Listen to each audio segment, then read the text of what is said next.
The article I chose to read about was called Shakespeare in the Bush by Laura Bohannon. In this article, Laura Bohannon went to study the tip of West Africa, and she took with her the book of Hamlet. And one night, when she was enjoying beer with one of the elders, with the group of elders, they normally would go and drink beer whenever they weren't able to go and sing and do rituals, and they would have big pots of beer, she said. She didn't want to at first, but she ended up giving in due to the fact that early in her trip, she made a biased claim that everyone worldwide can understand Hamlet because it is about human nature and suffering which everyone experiences. And also, they were kind of jarring at her for the fact that she's always reading her papers whenever she's not drinking with them. So they're like, what are you doing? They wanted to know what she was reading. As she is telling the story, she instantly gets stopped by the elders picking out all of the situations that do not make sense to them culturally. For example, they asked why Hamlet's father did not have many wives and sons, and said that it would make more sense if they did, because that's what they do, and it would make more sense because they have more helping hands.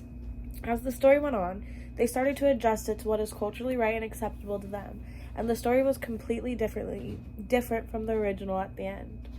She learned that she was wrong to assume that everyone would understand the story the same way, and despite the cultures that they come from, that they would be able to know what general suffering the book was talking about. The article illustrates the impact of worldview on the interpretation of cultural meanings by listing all of the different problems that the elders saw with the story based on their cultural upbringing.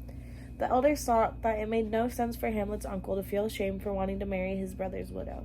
In their culture, it would not only be convenient for home life, it would keep the family together. Another example of this would be when they discussed the omens and ghosts. The elders were questioning whether a ghost was the same as an omen, and that when they were given the answer, they responded with the claim, one can touch zombies. And to me, that just kind of did not really, they missed the point, if that makes sense. They were being too literal with the story, and as a result, they weren't able to get the points made of betrayal, jealousy, and grief. One of the elders thought that most of the elders thought that everything was about witchcraft, and this made the rest, off the bat, the elders thought that everything was about witchcraft, and this made the rest of the story hard to tell.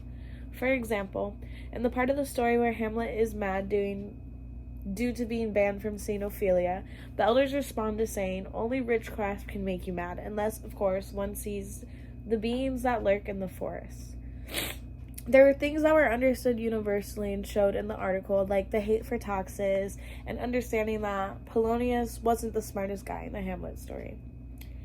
One ethnocentric bias that can be found in the article is when the author originally stated that she thought that everybody would be able to make sense of Hamlet worldwide because the understanding of human nature and suffering is understood and experienced by everybody.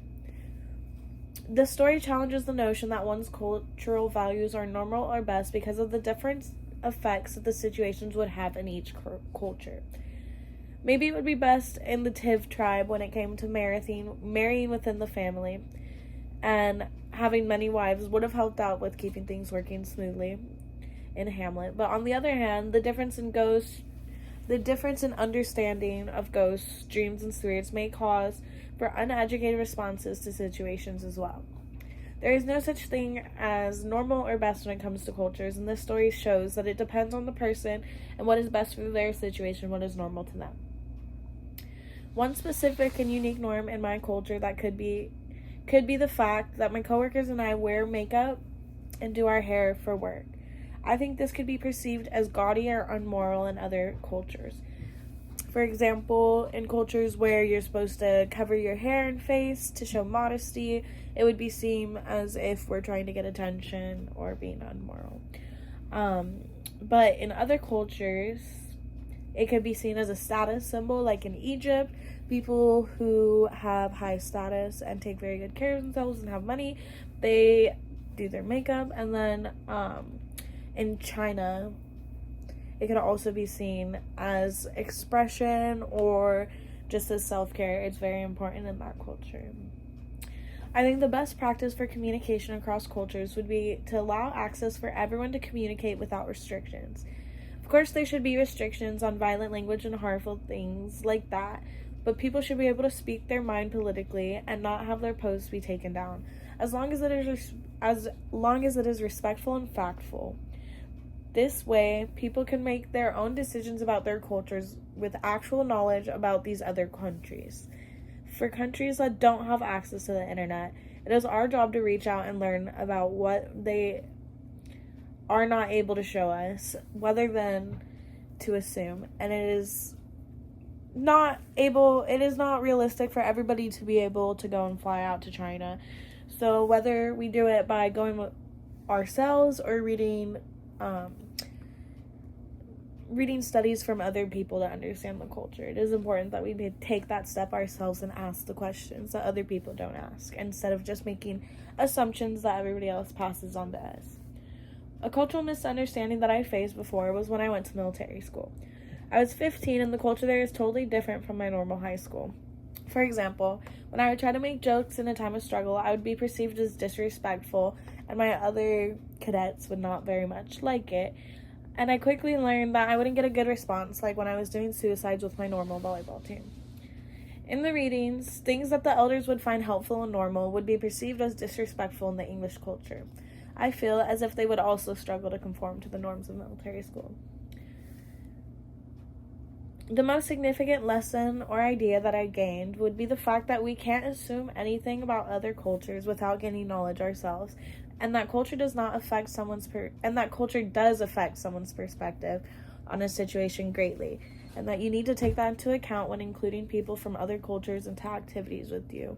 It is important to ask what other people's boundaries are so that we don't overstep them and treat them how we wouldn't want to be treated. For example, like at school, we don't want to, if you know that your child isn't religious, then maybe don't send them to a Christian school, because it might be a custom at a Christian school to pray before lunch. And if you are at a Christian school, you shouldn't force everybody to pray just because that is what is accustomed to you and your beliefs. It's important to respect everybody's boundaries and ask about other cultures to be able to avoid making assumptions and treat everybody fairly.